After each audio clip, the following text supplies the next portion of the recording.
Okay, thank you so much.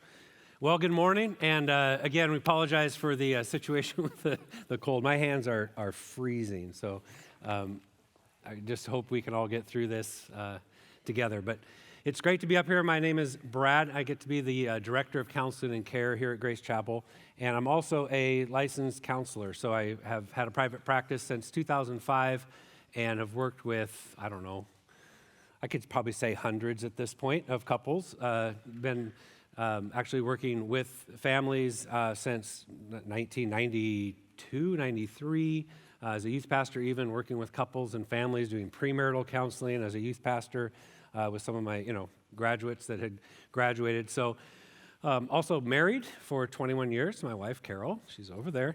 And so have a little bit of, I guess you say, exposure, practice, education, been able to experiment with some things, working with couples when it comes to this morning's topic, which is communication and conflict. So how many would say in their life, whether you're single or married, that you have challenges or growth areas when it comes to communication or effective communication? Okay, some of you are not raising your hands, so I will give you the microphone, and you can tell us how it is you have no growth areas with communication. Okay. Now, how about conflict? How many of you are through the woods on conflict as a couple? Some of you have been married. You don't have conflicts? Anybody? Okay, James, come on up and let us know how that happened. Is it because she's always right? Yeah. Okay, yes, right. That is a way, in case you're looking for a solution. One person is always right. No conflict, right? So we all have areas of growth, and we're going to be talking about, well, as soon as I get my notes in order here. First thing we're going to tackle here is communication. So I figured we might want to look at the dictionary. What is communication? Because this is, and I'm being honest, like working with couples who are in conflict, which we'll get to later, they don't know how to communicate. I don't think anyone ever did what we're about to do, and that is define what communication is. And it's amazing. So actually, I've partnered with Genesis Mediation, who's here, even in my private practice, in order to teach basic communication skills. Because I cannot work with couples who are in conflict about very serious things until they learn basic fundamentals of communication. And so, I've given the analogy to someone, it's like the UN, if they're in a crisis or some committee or something, maybe at your workplace, but just imagine like all these nations, right? So and there's a crisis, and they're trying to come up with solutions, and people are interrupting each other, or just imagine like a presidential debate where you can't even finish a sentence or everything, And so it's our society, our leaders, our examples and models. We can't even learn simple things like taking turns or hearing the other person's side, So that's a fundamental thing that we need to do, and I'm surprised how many couples don't. I'm not assuming that everyone here doesn't know what communication is, but we'll just go back to the basics and you can kind of evaluate. So communication, the process or act of exchanging, expressing, or conveying information and ideas through writing, speaking, and gesturing. So, right, when you're driving, sometimes all that you can come up with is gesturing, right? Because you don't have the ability to speak or write. I've always wanted one of those like reader board, where you can program, as you're driving, you can type in a bumper sticker that goes out your back window so that you can communicate through writing exactly what you want to say. Like,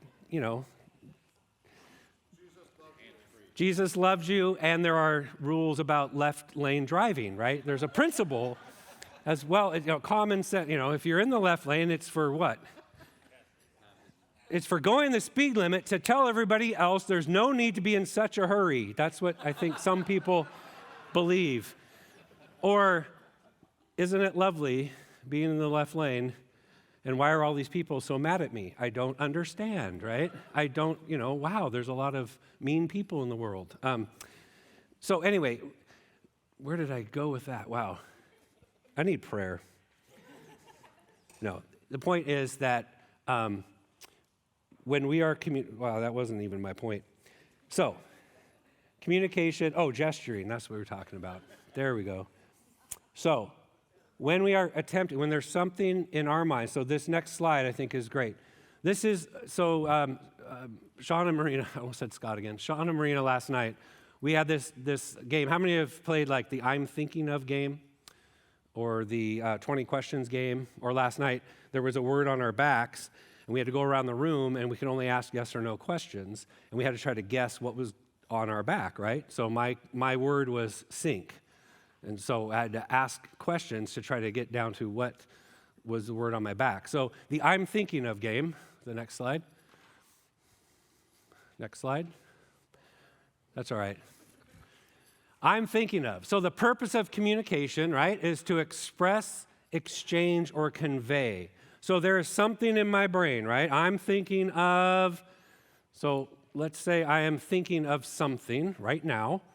So now you have 20 questions. I can answer yes or no. Go. What am I thinking of? Start large, work your way down. Who's got a question? It's, by the way, we'll say it's an object. Is it a car? No, but that's a little too specific. So, how many of you have conversations like this between married couples, right? It's like, okay, it's an object or a thing. What am I thinking of? Is it a sink? It is not a sink. All right, this is not going to work. Is it an object that's found in a home? Is that helpful? It is a great question, Josh. Good job. I think for our audience at home that's watching this later, they're going to be like, this is the lamest thing ever. I'm going to fast forward. So, let's say I was thinking of a car. Okay, so, and when you start asking questions like, is it an object that you own? Yes. Okay. Is it an object? Is it made out of wood? No. Okay. Is it made out of metal? Yes.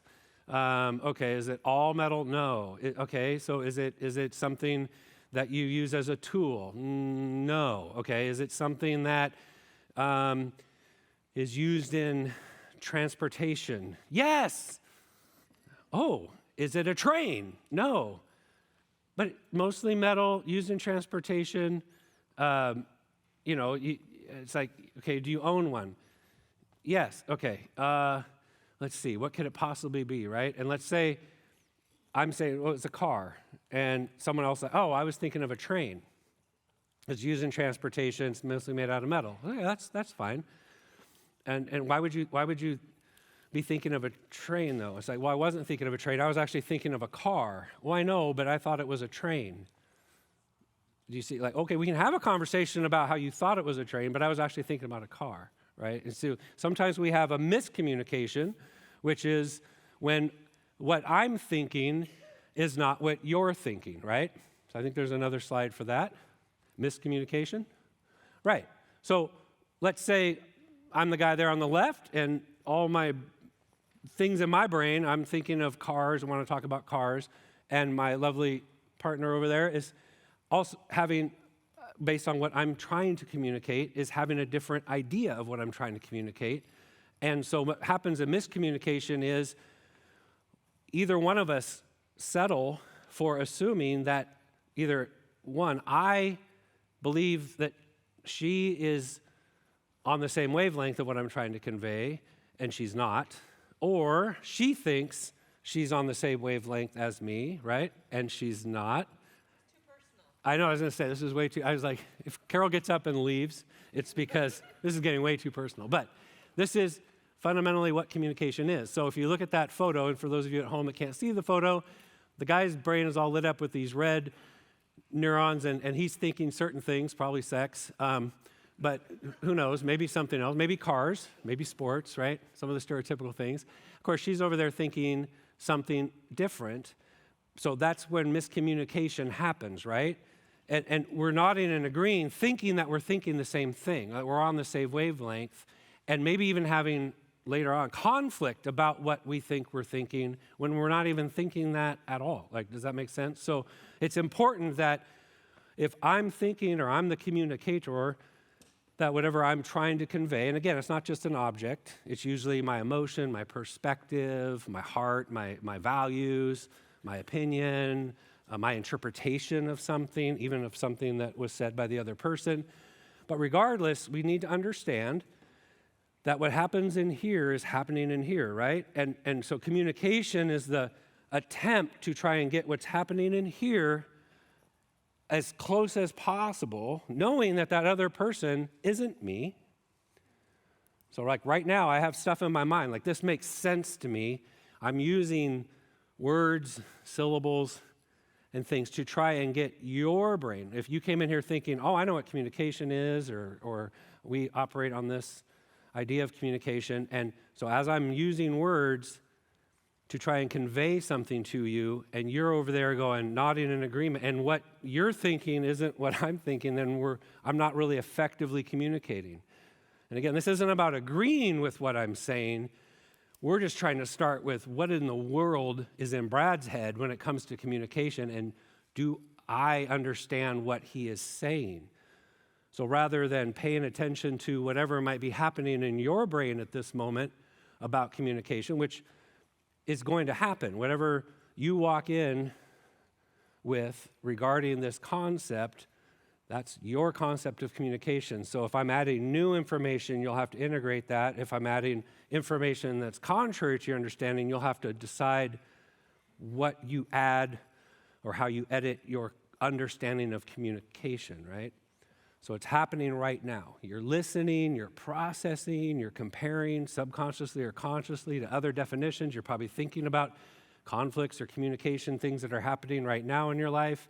You might be thinking about how cold it is. You might be thinking about how you want a muffin. You might be thinking about, whatever, the way I'm dressed, or, like all kinds of stuff might be going on while these sound waves are going out into your brain, and we're trying to have a communication attempt. So that is the basics of communication. So one person is trying to convey an idea to another person. The other person, hopefully, if they're agreeing to this process, is trying to understand what it is that you're saying, what it means to you, okay?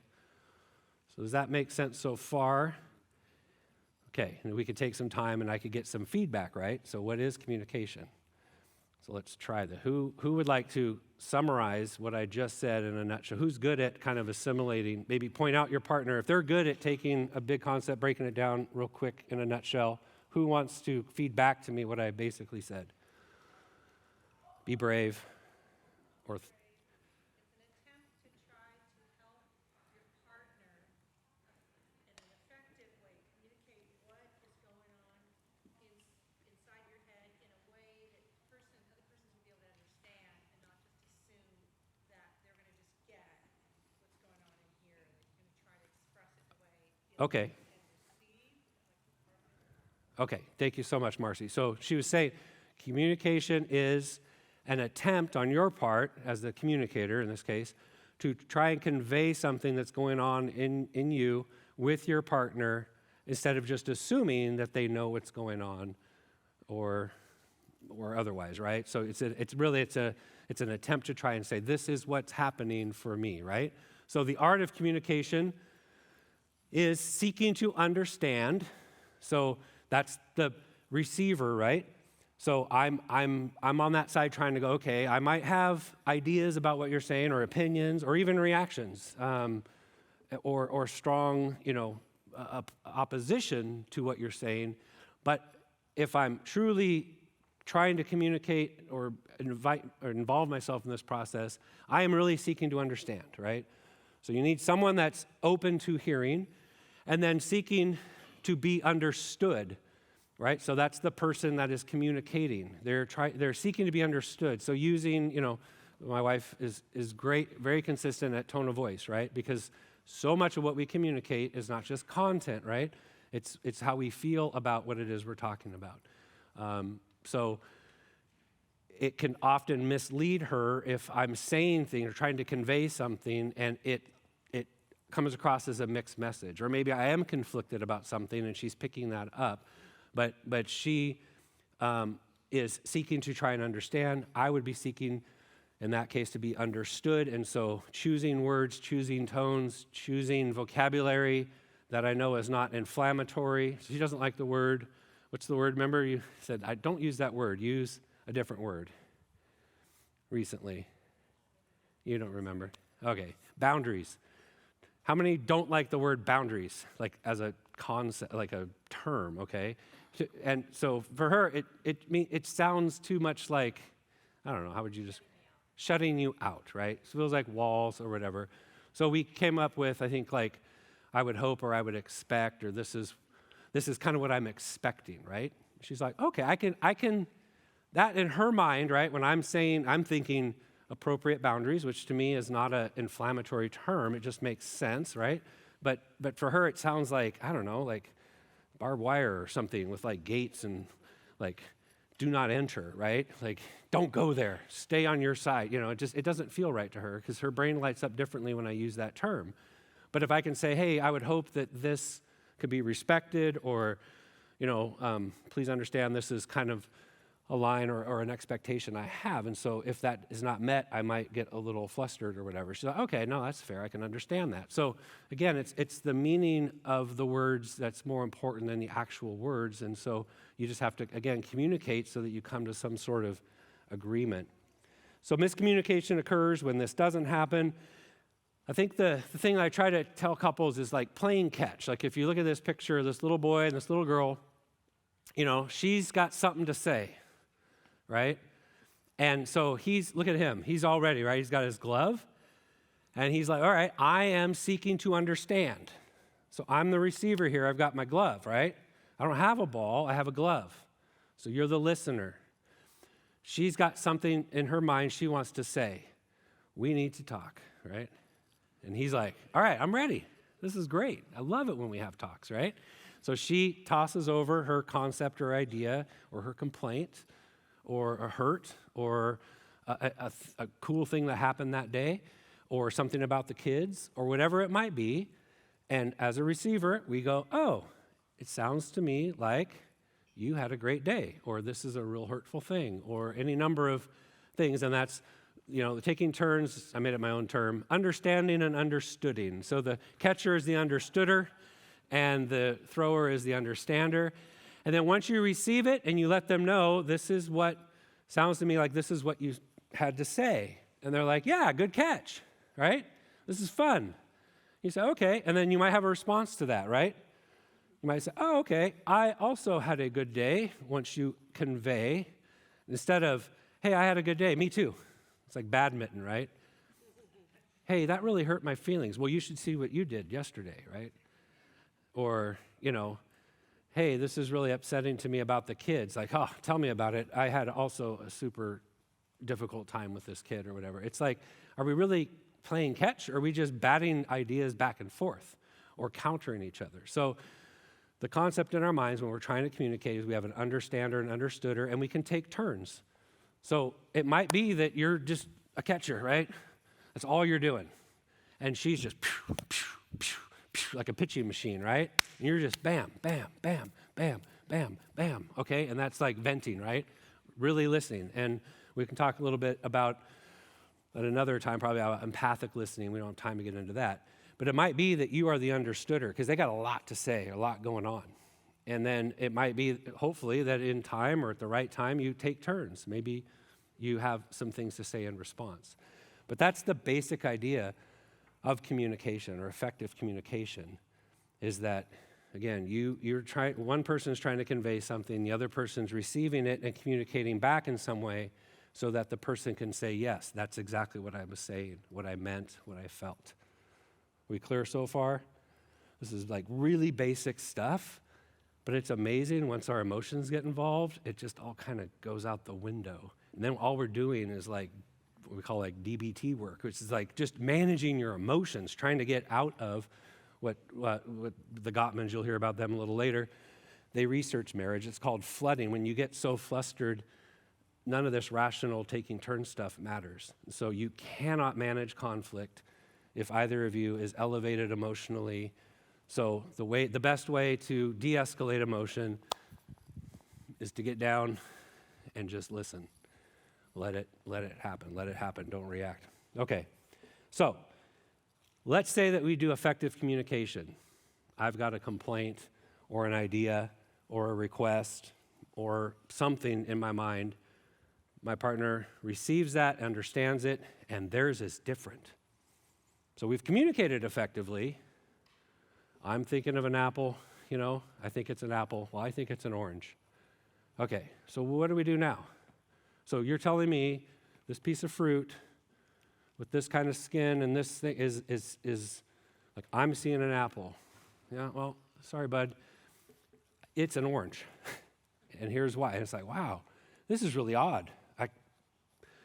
Pretty sure, since I was born, I can look up on the internet, I can show you, this is an apple. And it's like, well, nope, I've got just as much evidence to say it's an orange. It's like, wow, this is crazy. Everybody have situations like this? Like, I'm not sure we're ever going to resolve this, but what do we do with this? Like, you really believe it's an apple? Yes, I really believe it's an orange. And maybe we don't have a way to prove it, so now we're in conflict. So that's what conflict is I'm thinking one thing, you're thinking another. I believe something, you believe another, or I think this is the right way, or you think this is the right way, or whatever it is. So now we've got a conflict, right?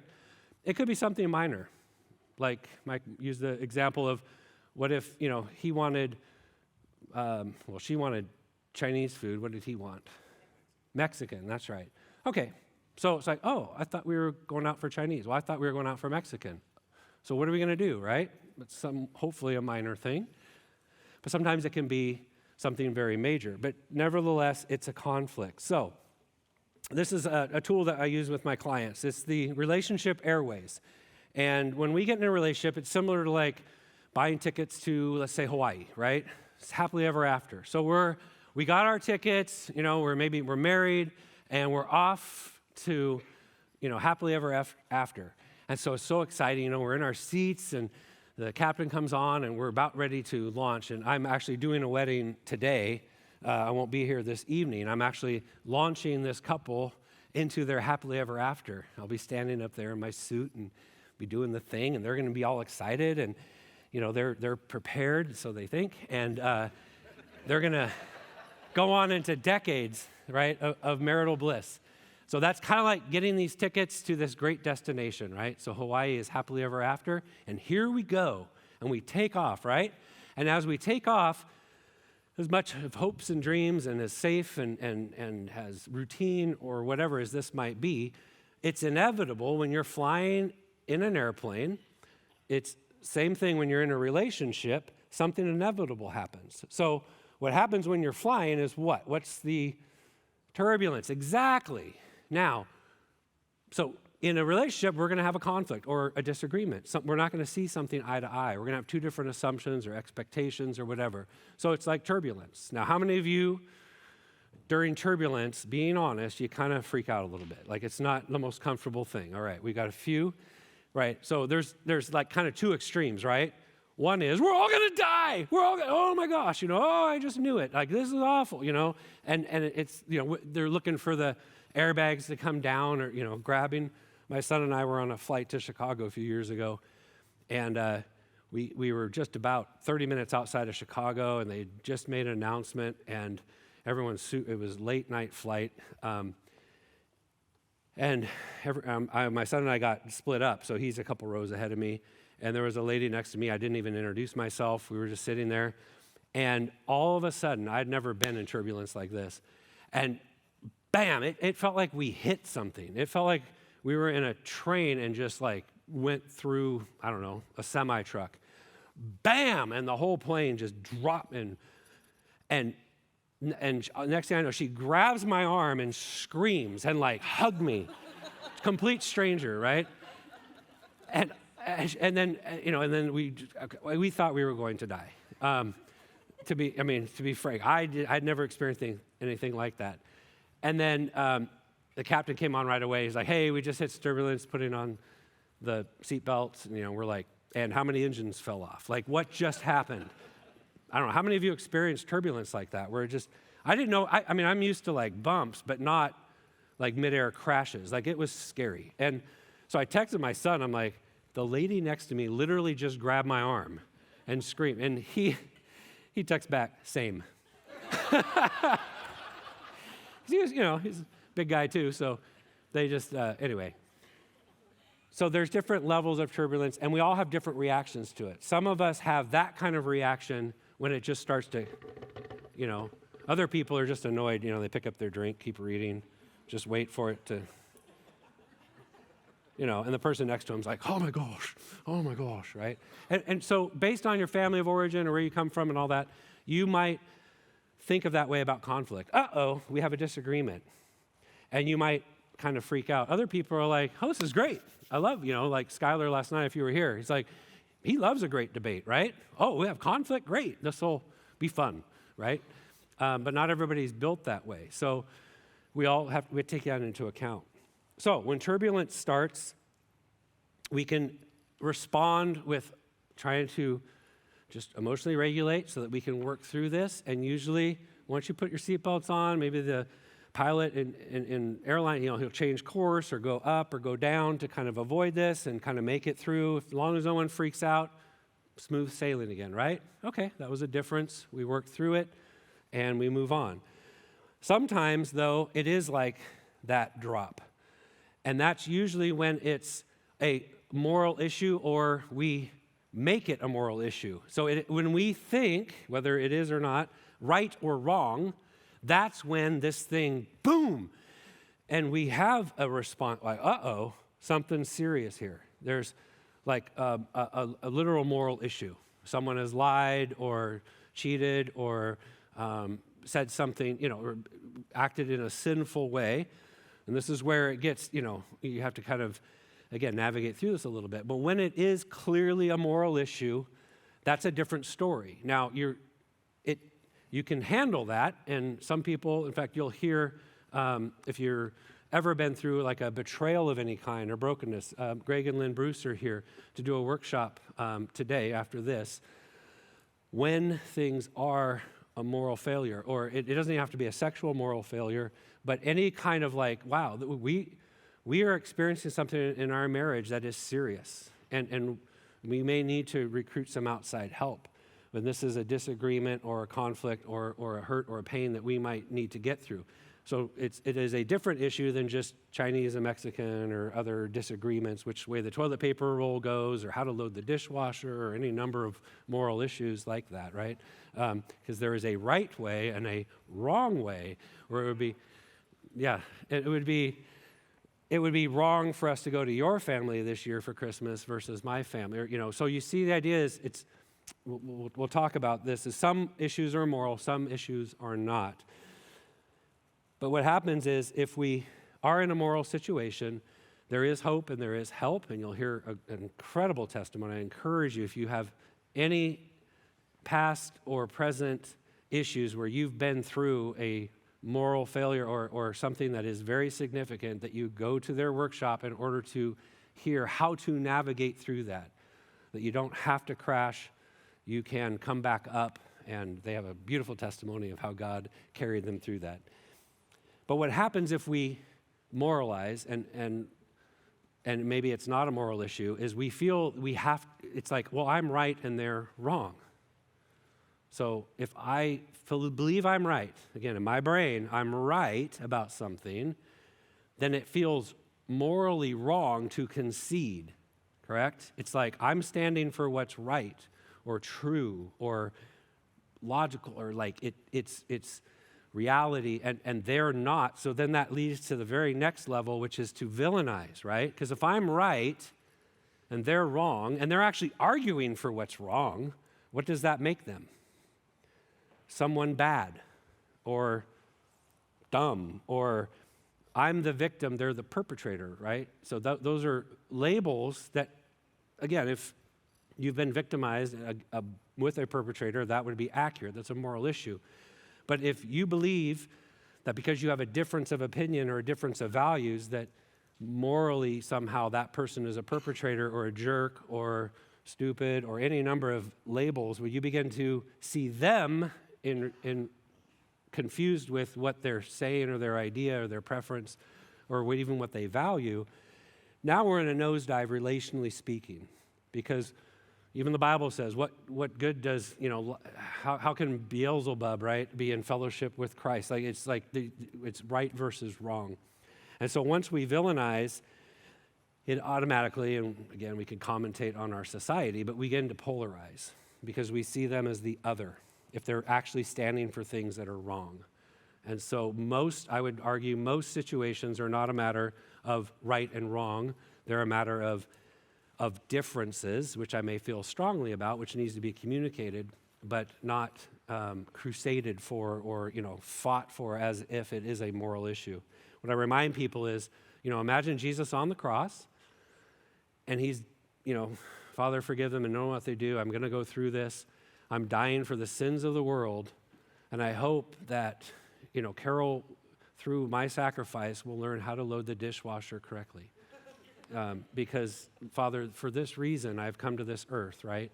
And so, or that, our son does his chores. Like, God, please, I'm looking 2,000 years into the future, and I just pray that this teenage boy would do his chores consistently, and that you would help his father point out his egregious sin, which I'm dying for today, that he would do his chores, right? I mean, this is stuff that we actually, I get morally involved as if Jesus died for, and I don't mean to be sacrilegious, I hope that's not offensive to anybody, but I just have a hard time imagining that Jesus was all that concerned with some of these things that I get really concerned about. And so it's learning to let go of that moral tag or that moral label on something that's simply the way I grew up or what I would prefer, or if I were to be in charge of everything, this is how I would do it. And so it's learning really how to separate that so that we aren't villainizing each other and then polarized. Because when polarization takes place, that's when the relationship is really either broken or very threatened to be broken. And usually you're just scrambling around for the black box. What happened? They seemed so happy, or they were, what happened? How did this relationship polarize and break apart? And you hope that maybe the children survive, right? And you're just, it's a tragedy when couples split over things that they just can't seem to rise up out of.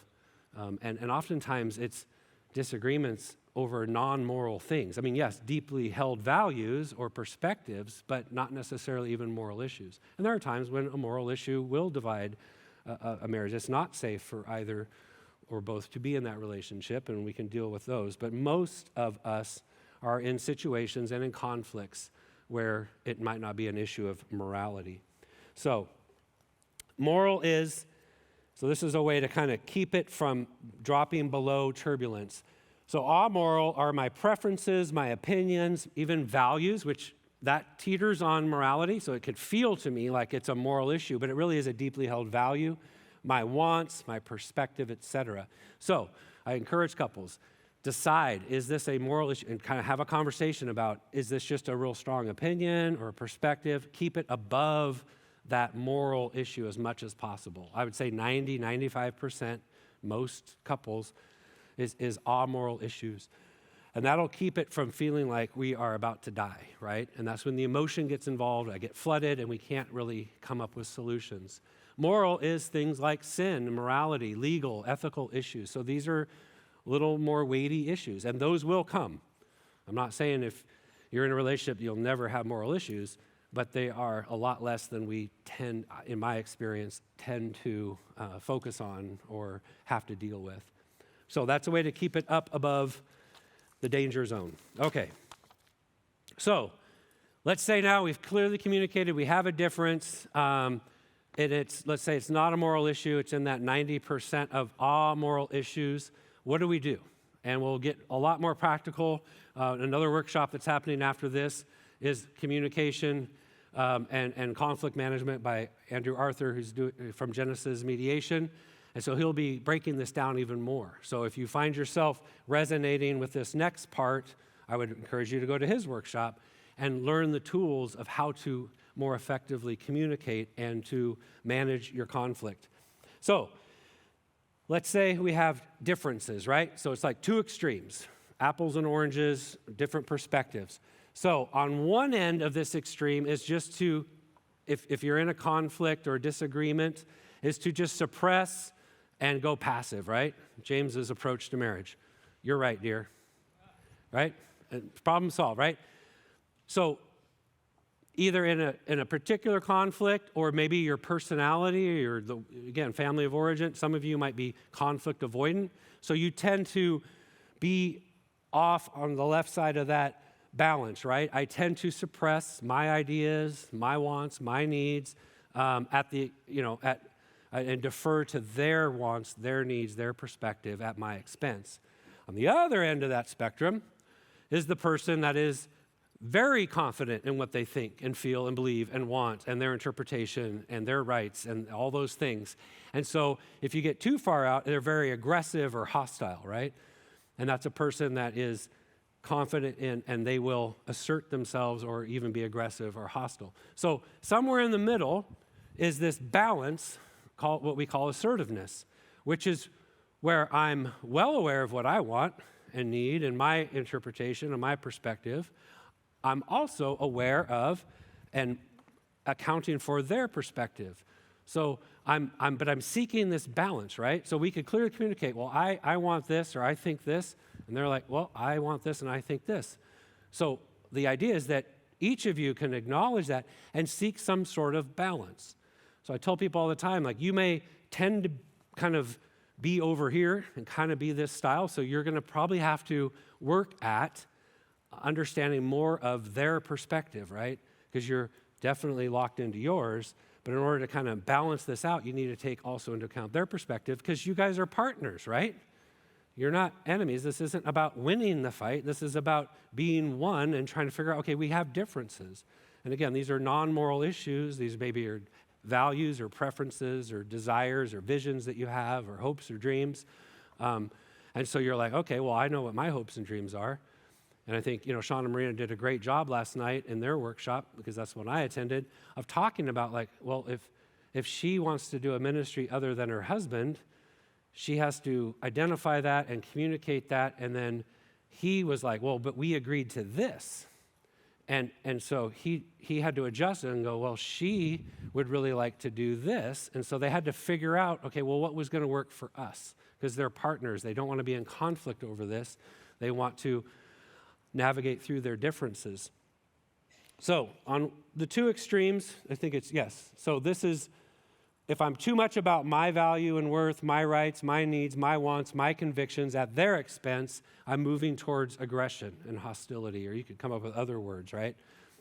Down at this end, it's all about them, their value, their worth, their rights, their needs, their wants, their convictions at my expense. And that's what we bumped up against last night in that conversation about submission, is that's a misunderstanding of that word. We believe that submission means it's all about them at my expense, only when it's like, well, you can do that as a choice, but that is a sacrifice if you choose to do that. And it is Christ-like at times to say, I understand, and so yes.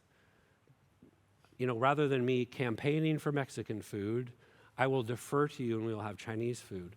Or even though I understand, or you understand that this is really what I want, as an act, I will do this as an act of submission, and men or women can do this for each other, right?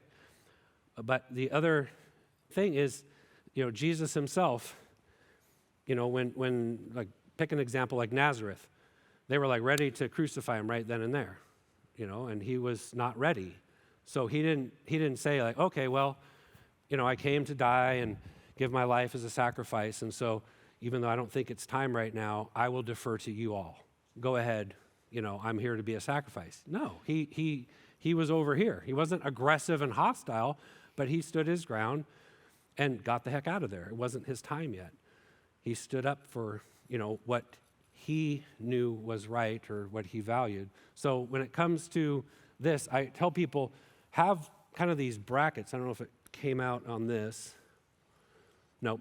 So pretend there's like these parentheses on either side of that triangle where you have a range. So if needed, this is a hill I'm choosing to die on. I'm not gonna do, I understand, but this is something that's of value to me, or it's a moral issue, and I won't compromise on that. I understand you see it differently, but I'm going to stand over here. Now, I'm not gonna be a jerk about it. I'm not gonna be hostile and aggressive and self-righteous or any of those things. That would be crossing the line, but I'm gonna come right up to this edge and be very emphatic. It's a no, or this is what I believe, and I'm not gonna budge, right? On the other hand, we can pick a point over here where it's like, okay, you've heard me out. I understand we have a difference. I choose to do this, but you can communicate. I'm doing this out of respect or out of honor, or I just don't want to fight about it. It's not that important. Fine. I concede, right? I'm not going to be abused.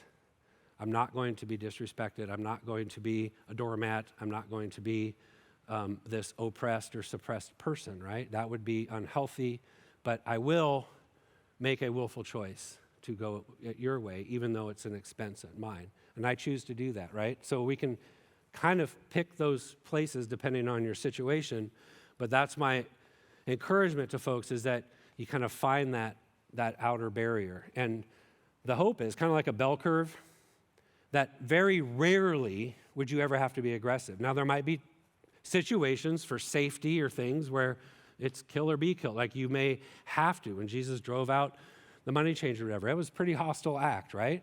How many times did you do that? Twice, and that's the only account we really have. I mean, they say that there's not enough rooms to contain the books that were written about what Jesus did, and there was at least only 2 incidences where he was what we would say is hostile or aggressive, right? And then there was the one act of him going to the cross, right? And dying for our sins, 2 extremes. But his life, our lives, most of where we live is somewhere in the middle, so we should be able to hear people out, kind of adjust, and we'll talk about how to do that practically in conflict management. But the idea is that most of our life is going to be in the middle. Sometimes we'll have to go out to this edge, and then very rarely, if ever, we'll be out here. Does that make sense? So we're talking about most situations. Then some scriptures before we kind of wrap up and turn it over to you guys. So when it comes to this whole suppression passivity, Psalm 42:9 says, I will say to God, my rock, why have you forgotten me? Why do I go mourning because of the oppression of the enemy? So that can kind of be that, again, that victim perpetrator stance. And there are times where we are victimized, but that's the kind of the ultimate expression. But sometimes we can feel that way, and it's really not true. We're simply deferring to our partner or submitting mutually to them. But that is the idea that I am giving up something on this end of the spectrum. The other one is James 4:1-2. When it comes to aggression or hostility, James points this out. What causes fights and quarrels among you, married couples? Don't they come from your desires that battle within you? See, you desire, but you do not have, so you kill. You covet, but you cannot get what you want, so you quarrel and fight. That's kind of the ultimate expression of me and my, right? I want, I need, I want, and I'm willing to fight, and so I attack the person that's at odds with me. So it is me at your expense to the extreme. So the assertiveness model is really about coming to terms with what are our values. So you guys had a chance last night to share in values. We kind of intentional about a lot of the things we're doing this weekend, and one of them is to get you guys to come to agreement on what are your values, so you can have combined values. You might bring in, like on ours sheet, I said honor and respect. That's kind of how my preference of words. Carol's word is kindness, right? So it's like, okay, so what's going on in your brain? Kindness is this concept, and in my brain it's kind of respect or honor. And I think that if we communicate enough, we can come up with this idea that you call kindness, I call honor and respect, and we can kind of come up with what is our shared value. So we don't have to fight about it. We can have differences and work towards a common understanding. Our rights, our needs and wants, our convictions. So again, you're trying to take into account both. And there's a verse in Matthew 5:9, blessed are the peacemakers, for they will be called children of God. So that's the idea, is we want to try and make peace here where there's difference and conflict, accepting the fact that we are going to approach this differently. Not wrong, just different, if you've heard that from like love and respect. It's kind of a mantra we should have, particularly as males and females. It could be personality styles, enneagrams, whatever, family of origin differences.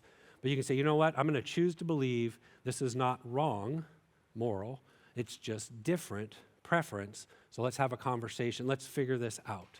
It might be that, okay, I'll do that one because you I've kind of won the last one, and I will concede on this one. So that kind of the tally sheet is fair. Okay, and the last verse is, but wisdom that comes from heaven is first of all pure, then peace-loving. Did you catch that? Considerate, submissive. There's our word again from last night. Full of mercy and good fruit. Impartial and sincere. Peacemakers who sow in peace reap a harvest of righteousness. So again, that's the goal of kind of the one flesh when it comes to conflict and communication, is to come to some level of peace and to work through the difference, to not be overly aggressive, to not be overly suppressive, and to try to meet in the middle here. So with the time that we have, let's see, it's 10 o'clock right now. So we will give you guys, let's see, I'm going to need some help with math here. We need to be going to our workshops by 10:45, right? Or be done. Help me out here. Where's my? At 11. Okay, so we're going to give you guys 15 minutes to do this exercise, okay? So there's a couple slides that we'll try to toggle back and forth. So the first thing is, at your tables, there's a few discussion questions just to kind of get you thinking about your own communication and conflict. So they're not in your booklets, there'll be some slides. So look at those questions. I would say shoot for at least getting everybody to answer one in the communication and one in the conflict. Just try to get some table discussion going. Speak for yourself. We realize we have some therapists in the room, but we don't want to have to be visiting tables to mediate, an actual hot live conflict. So I purposely put these questions in the first person personal. So if you're single, you can answer this for yourself. If you're married, answer it for yourself. But just be kind of walking through some of these questions. And then leave time for this project. So this is the project. So if you can't get to it today, this is something that you guys can take with you. Sorry guys, challenging you here on the slides. So the project is simple. Draw a line across a piece of paper with a triangle on it and just think of a conflict, I would say a low to mid-level, not a major moral one, but one that you're like, okay, we just can't see eye to eye on this. And really try to list out from their perspective everything that you've heard that you've gotten really good at fighting against, right? So you know what they believe, you know how they would prefer it, and just kind of do your best to write out from their perspective what they want or how they would want it, and really try to understand what's going on in their mind when it comes to this disagreement. And that might actually solve the problem right there. If you actually think about what they really want, you might go, oh, actually, that makes a lot of sense. I've just been so busy fighting it, I didn't really hear them out. But nevertheless, write it out, and it could be any one of those things, their need, their perspective, their interpretation, whatever it is, but just try to describe it on the left side. And then, of course, write out yours. And you can solicit, if your spouse is willing, and again, doesn't cause a major fight, just say, hey, here's my understanding of how you see it or would want it. Is this accurate? And then fill it out for yourself. And then they can ask for your help. But you want to get an idea of where we each are. And if it is truly a difference, the project is to come up with possible solutions. Okay, so I want Chinese, you want Mexican. We'll have Mexican Chinese fusion, right? Koi fusion or something like that. It's amazing. Or, we'll do Chinese tonight or Mexican tomorrow night. Or we'll go to the mall and I can go to Panda and you can go to Taco Time. So you just try to figure out, there's any number of solutions. Okay, so that's the project. If you get to it, great. If not, just save it and know that that's a simple tool that you can use, okay? So turn now to our discussion questions. We'll leave the discussion questions up. And then again, every once in a while, we'll kind of toggle back to the other slide, okay? And then we'll be up here. We have a panel of Jeff and Kathy Shanker here. They're both licensed counselors that deal primarily in marriages. They're Gottman trained, if you're familiar with the Gottman Institute. And then myself will be up here. And then Andrew Arthur from Genesis Mediation. So he's got a display back there. And so we'll field your questions. So be sure to click on to Slido later. And we want to hear your questions and do our best to answer them, okay? Questions? Okay, turn to your tables and start discussing. Well, hey everybody. I hope you had a great conversation. Was that not one of the best presentations on communication you ever heard? That was so good, Brad. I know when I sit in conversations helping couples, everything you talked about was so relevant and helpful, and the way you illustrate, the way that you describe things is so good. So appreciate that. As we go into this next section of panel, Brad, would you like to introduce your panel again? I know that you had mentioned some things, but you have your microphone, so why don't you go ahead and introduce your panel? All right, am I on? Okay, so we'll start here with Jeff and Kathy Shank. Both Kathy first and then Jeff were actually my student interns. I'm a supervisor as well, and so each of these you went through your program in, remind me. How long ago? Yes. I don't remember. 2010? 2010, Maybe. okay. So known Kathy at least since then, right? Because that was how we met? Oh, yeah, that was how we met. Yeah. Okay. So I wasn't sure if there was That's when some I other... stormed in on your... Oh, that's right. Yeah. That was awesome. That's right. So I'm in session, and the door that I had in my office at the time was a glass door. It had my name on it, but you couldn't see into the office. There was kind of a jag in the room. And so she thought it was like an entrance to like the waiting area. And so she walks in looking at the door and gets all the way in before she turns to her right. And there's me and my client sitting there. And she's like, oh, because you're very prompt and on time. So you were early for your appointment. So we met, and she, despite that, in fact, almost because of, I told you how you responded to that, was why I was like, she's going to be great. I really want her as an intern. The way she navigated through that, you know, I just felt like you had a good balance of not And he's being... teased me about it ever since, so yeah. So, and then Jeff came along a few years later and got his master's in counseling, and now you guys work together and have formed your own private practice, work with couples. So why don't you just take it from there real quick, if there's anything to add to that. Do you want to add anything to that? How long you've been married and your life? We have a blended family. We've been married since 2009, and we were college sweethearts. Went separate ways, got reintroduced later in life, and so we do a lot of work with blended families also, for good reason.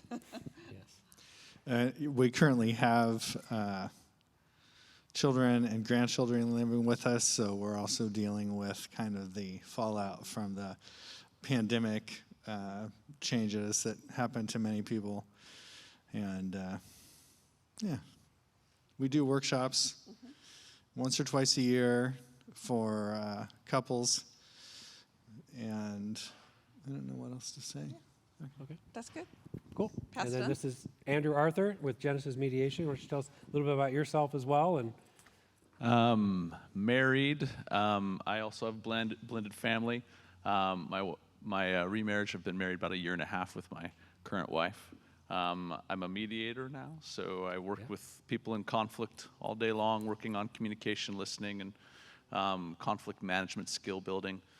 Also work with businesses and nonprofits and stuff, you know, just conflict wherever it's at, we wind up being called. awesome.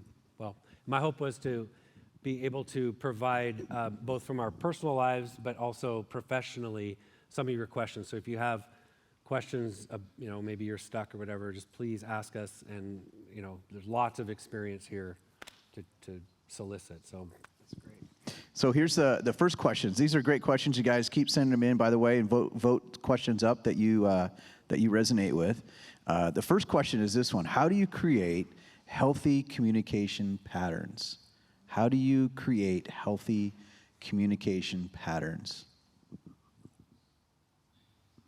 Who wants to jump on that one? So I would defer to you guys. So the Gottman Institute has done decades of research with thousands of couples.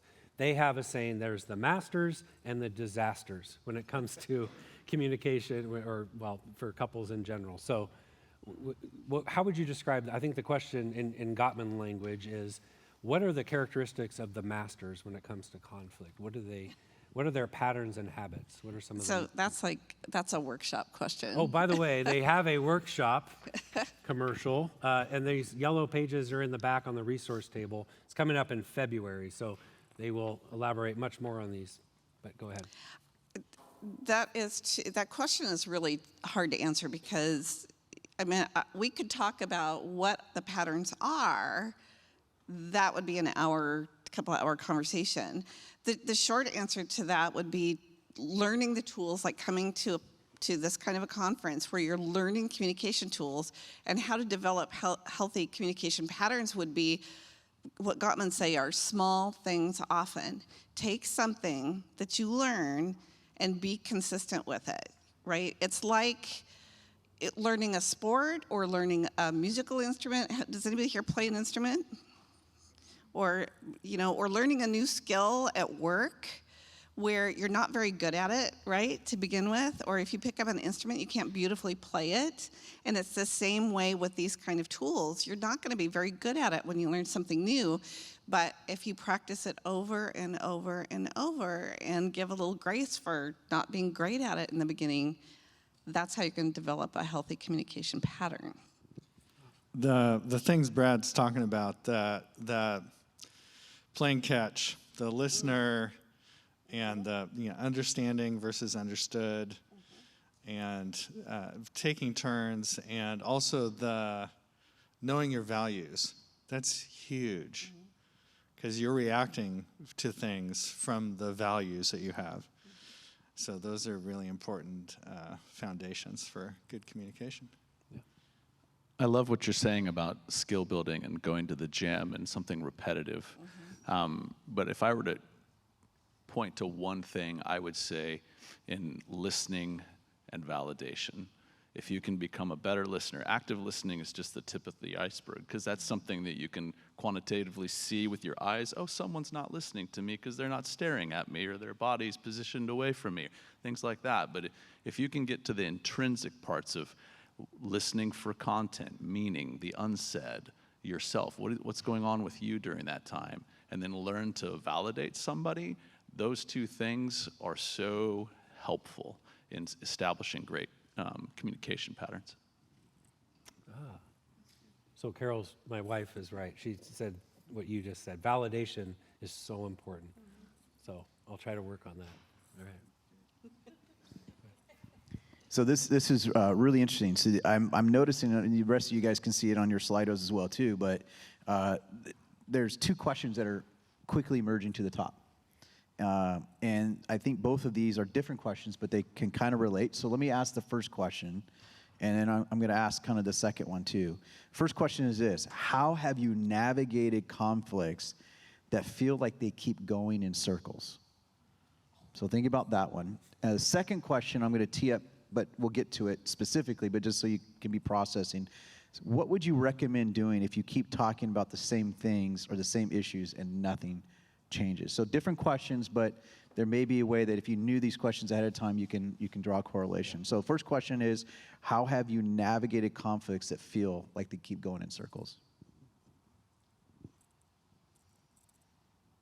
Kathy, you about jumped out of your skin. Why don't you go ahead and take that first? I'm trying to relax and not jump in.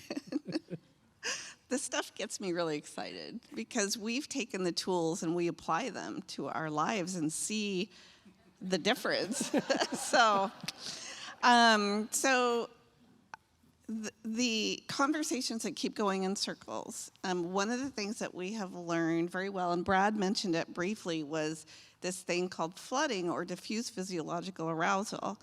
And he's right that what happens in your brain is you get to a certain point. I mean, if we were to monitor your blood pressure and all kinds of things to find out, are you actually in this flooding, the rational part of your brain actually shuts down.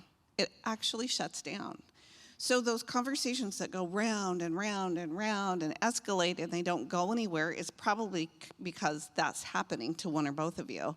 And so this is something I'm working on more because I tend to get flooded probably more than Jeff does. But you have to take a break. Like, you have to know that you cannot continue the conversation. You have to take a break. And for your brain to actually get back in sync, there's more to this. This is the short answer, but You have to take 30 minutes and not be thinking about that, doing some self-soothing, doing some distracting, so your brain can work the way God made it to work, right? Which is, I got to get back in sync so that I can have this conversation. And I'm not so good. I can get triggered very easily. I have some trauma that makes me trigger pretty easily. But one thing I have to work on is I've got to take that break. I have to get away from this conversation and get calm so that this conversation doesn't go on. I don't know if any of you have had disagreements where they've gone on and on and on and hours into the night and they don't seem to go anywhere, but that may be one of the reasons that there's this flooding. And until you take that break and can come back to it with a different perspective and a different ability to understand, they'll just keep going around and around. Where am I going? I love how you're talking about space and our body's response to all this kind of thing. It's so critical. I mean, the Bible's full of examples of Christ in situations. The one I think about is him with the woman caught in adultery, and he's just sitting there, just taking it all in, just not really responding, just kind of listening, waiting to see what's going to happen. And I think space is so critical because these patterns that that question allude to, we call that conflict collusion, and that's where you start to get into this cycle with someone where you start, by your responses, inviting the very things that you don't like about what the other person is doing.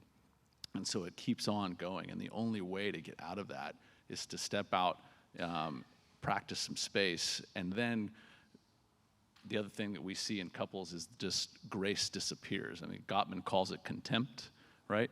But it essentially is grace. That's the number one thing. I remember the very, very first marriage that I tried to help save, and 8 months into it, I'm on the phone with this gal in Canada, a guy in New York, and they just, all they could say was, well, if the other person could stop what they're doing, if the other person could stop what they're doing. And that's the number one thing, grace. People lose grace, but if you can step back, start to look at your spouse, your relationship through the eyes of grace, and de-escalate and disarm how you're perceiving them, that can help get you out of that harmful cycle. Yeah, and I know for us, and Gottman calls another term called gridlock, is when try as you may, you disagree. And in fact, and correct me if I'm wrong, of the masters, the relationships that report the highest level of satisfaction over the longest period of time experience in their conflicts, 69% is not resolved. Like, they haven't come to an agreement. They still see it differently. Right? So these are the happy couples that either they have the kinds of personalities that they're okay with that much difference. I mean, almost 70% of their conflicts, they still don't see it eye to eye. Or they've learned to be okay with that disagreement or that difference, right? And so just number one, accepting that you're not going to be the same, right? In fact, hopefully you married someone you don't want to marry you want to marry another person, right? And so just inherently you're going to have differences, okay? Then if you're, like for Carol and I, one picture that was given to us at a point of intense gridlock was from another couple who was kind of mentoring us through that process. They said, you know, my husband and I, we get in those same conflicts. You feel like, because I was describing it like a merry-go-round. It's like, oh my gosh, like how you know, we're going to go through this again. Here we go again, which is kind of a trauma response, right? And it's like we're doing the same thing over and over. And she said, exactly. She said, the Lord gave this to me. She said, it's like a spiral staircase. So instead of imagining it on a merry-go-round, imagine yourself on a spiral staircase. And what it feels like is like, you know, this wall or this window, like we keep having the same argument, you know, and we've been here before. She said, what it feels like is it's getting worse. It's never going to get better. And we're going down into the dungeon of divorce or some sort of polarization, right? She said, but the Lord told me, if you can do better next time, you're going to have the same conflict, but it's like a spiral staircase going up. And it'd be nice if it was at a 45-degree angle and we're making progress. Sometimes it might just be a almost like an ADA ramp where it's just this slow ascent. But she said, try to think about when you have that conflict and you manage to get on the other side of it, ask yourselves, did you do a little better? So maybe it was a 5-hour conversation, but this time it was a 4.5-hour conversation. Give yourself a win, right? Like, hey, so my wife and I, we will do this now. She'll like fist bump. It's like there's a certain point where it's like one of us or both of us will take a deep breath and be like, oh my gosh, and we'll kind of look at our watches, be like, okay, well, hey, we did better. Like, she didn't storm out of the room, or I didn't, what do I do? I just shut down or just give up or whatever. And so we try to measure, take those wins. And again, it's an acceptance piece of, yeah, we're going to be in gridlock 69% of the time on average, which means we may be above average, just doing better and being okay with that. Realize it's a lifetime. It's a marathon, right? And just not being so hung up on why are we doing this again? It's like, well, because you're married. Those masters, the ratio of positive interactions, even in the midst of conflict, is really high. They are continually offering each other grace, continually expressing love. Even in the midst of conflict, there are lots of positives going back and forth, reassuring both of them that the relationship is not at risk here in the conflict.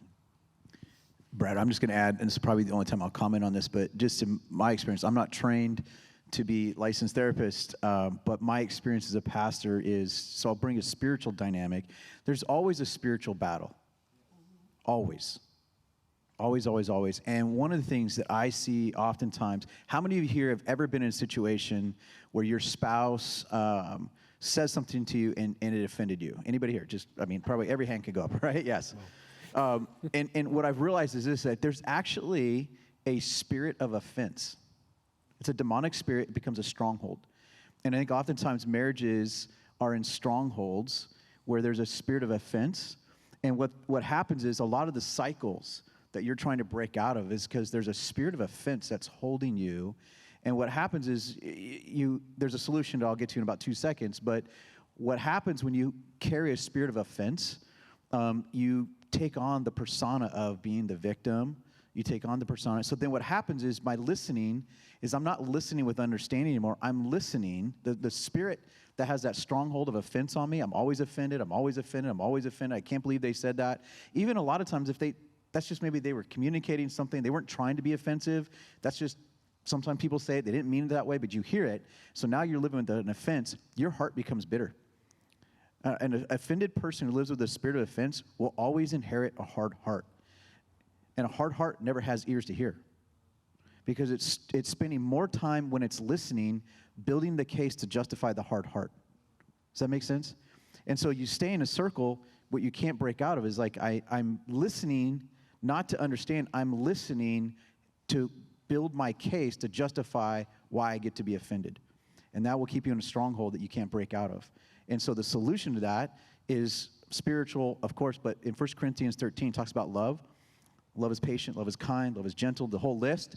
And when you really look at it and you break those you can break down the list of love into 3 categories. Love is having the right assumption, and the right assumptions will lead you to have the right attitudes. When you have the right attitude, it will lead you to have the right action. And so at the root of it is moving from I'm building a case of offense to I'm going to live out of a place of assuming. I'm going to start to assume that the other person is trying to say something. I'm going to stop focus on my offense, and I'm going to assume the good heart in the other person. I'm going to assume the other person is trying to convey something. I just heard it wrong, so I'm going to actually take myself out of that place of offense. That's just something to add to what you guys are saying. Okay, here's the next question. It was kind of similar to that, but different also. And the question is this: what do you do when? Sorry, that question got up fast in the list. So we're going to get to that one. Thank you, guys. So let me go to the question that was number 2. It's now number 3, but it's related. What would you recommend doing if you keep talking about the same things and issues, but nothing's changing? Well, did we kind of answer that? Or do you guys have anything to add to that? I would say take a spiral staircase up approach. That would be my contribution. Do you guys have? Get somebody else in the room with you. Yes. That's what I. Preferably you from Genesis Mediation, available. Or a for- licensed certified counselor. Get somebody in the room. Yeah.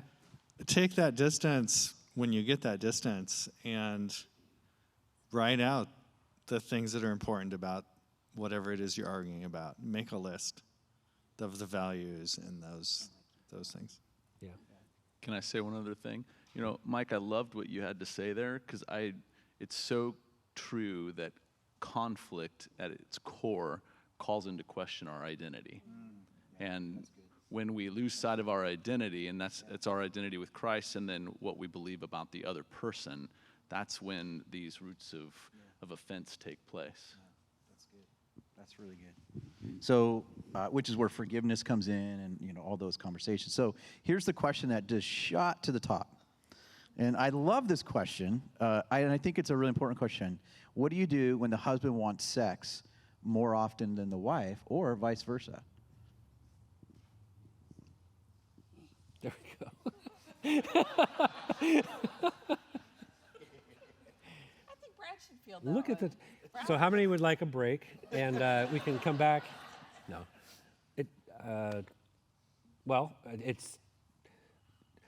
I would say pull out a line, draw a triangle, talk about the the differences in his needs, her needs, or her wants, his wants, and in some way, maybe this is a good opportunity because apparently for one of them there's a lot at stake, right? And so it would be I would say have as healthy of a conversation incorporating everything that Mike just said. I mean, when it comes to sex, I would say that is one of the most villainized topics right now. It's if someone wants sex, particularly a man nowadays, it's villainized versus, okay, like let's explore that. Why is that? Or if a woman wants more sex than a man, it's like that can be villainized, or when I say villainized, I mean like somehow labeled in a way that is I don't know, it's pejorative, it's villainized. So rather than doing that, stay above that line and have a conversation about it. It's value, it's meaning. You guys talked about it's what does sex mean for that person that would like to have sex more. It may not just be about sex in terms of a biological function. It may be about connection. So getting to understand, I think there's a huge wealth of information out there through books, through videos, teachings, or whatever that it doesn't have to be a victim-perpetrator situation. It's about two people, again, assuming that a man that wants to have sex wants to connect, wants to get close, and understand. There's Mark Gungor does Laugh Your Way to a Better Marriage. If you want to approach this from a little bit more humorous aspect, I think he does a pretty effective job in kind of talking in generalities about sex when it comes to male and female, but again, seeking to understand, not just saying, well, this is what sex means to me as a man, or this is what sex means to me as a woman, and that's the supposed end of the conversation. It's taking into account both of those. And it becomes difficult when there's sexual trauma in the past or really cruddy upbringing or unhealthy perspectives on sex, particularly for guys, in terms of pornography and all the stuff that goes with that. And so anyway, that would be my long-winded rambling answer is come to an understanding, practice these things because that is such an important issue to discuss as a couple. It's just central to your relationship. There's a reason that so many of the books on that table back there have to do with sex, because it's rarely about the act itself. There's a huge amount of meaning behind it, and a lot of opportunity for discussion about what it really means, what's the value behind it. Is it connection is a big deal. Create a time that's not in between what you're doing all the time, every day.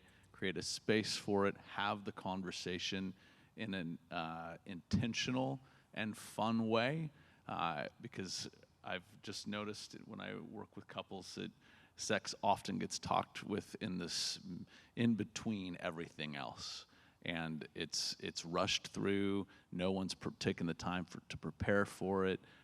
It's conflict is anticipated, And so if you can change the dynamic of that conversation, it'll lead to what Brad had to say. Yeah, I would say on this one too, only because I deal with this one quite a bit as well, is first of all, I want to say this. So Brad alluded to this. There's a lot of nuances with sex and marriage. You've got sexual trauma. You've got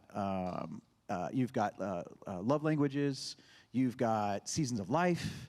You've got, I mean, there's a number of things that makes your busy schedules and things like that. There's a lot of nuances that go into the complications of that. Let me just start with the big idea. Sex in marriage is designed to be amazing. And we'll talk more about this later in the intimacy talk. But I think one of the dangers that has happened in the church growing up was the purity movement. When the purity movement was one of the most dangerous things to marriage. Here's what I mean by that. Because kids growing up, I grew up in this, where it was like, oh my gosh, purity, purity, purity. And what it did unintentionally was it conveyed sex was bad and dirty.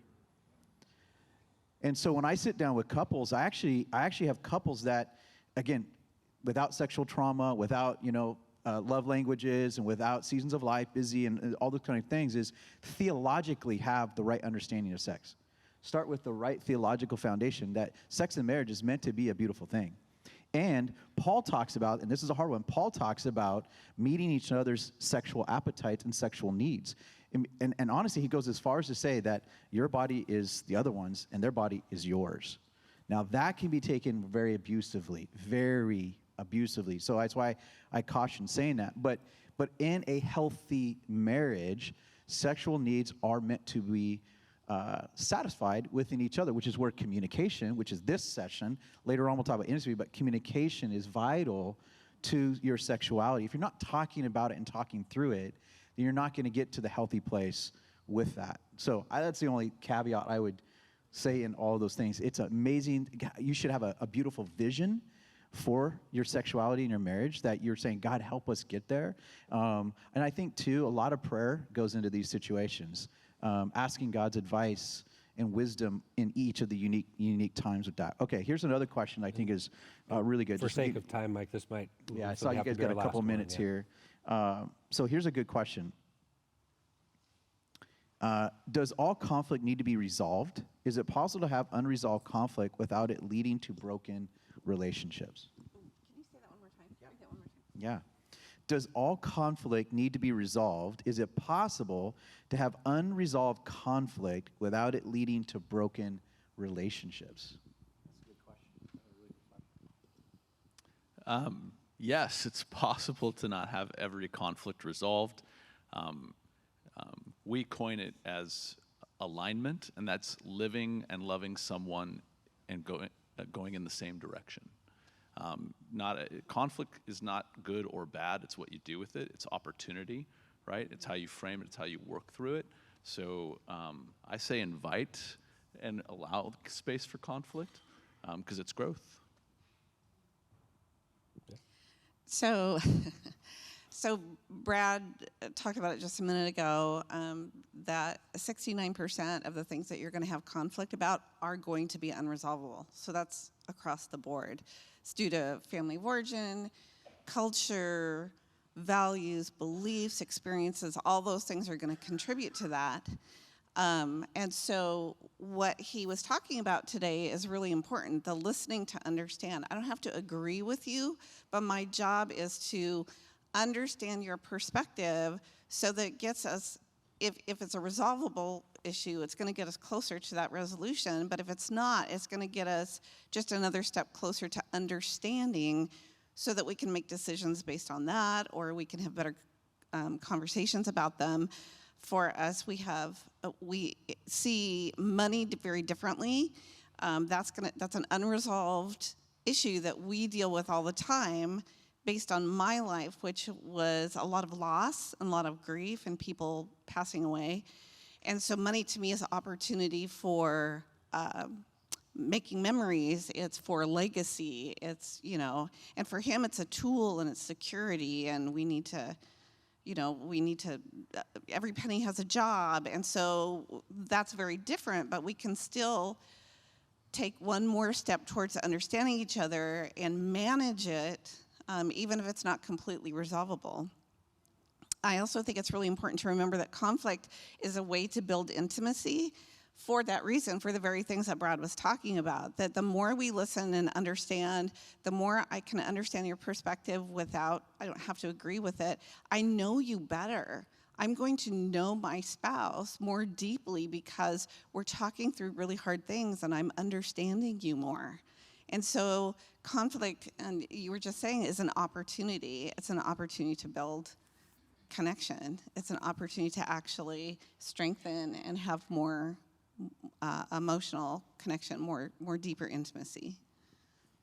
Yeah, and the last thing we'll say is that we don't even use the term conflict resolution because it's such a minority percentage of opportunity. It's conflict management. So it's, as they've both said, it's a matter of how you manage it, not that you resolve it. So you can get better, again, spiral staircase at each time, and that builds intimacy, connection, understanding, and sacrifice on mutual submission. All those things are not possible without conflict. So you don't want to resolve all the conflicts. You can think of it that way. Wow, that's great, Brad. Do you have anything that you want to wrap up with this session before you dismiss us to our breakouts? No, we just have a couple giveaways. So if you guys want to give them a hand, thank you. Jeff and Kathy came down from Vancouver. We want to get you guys out for a break, but we also have this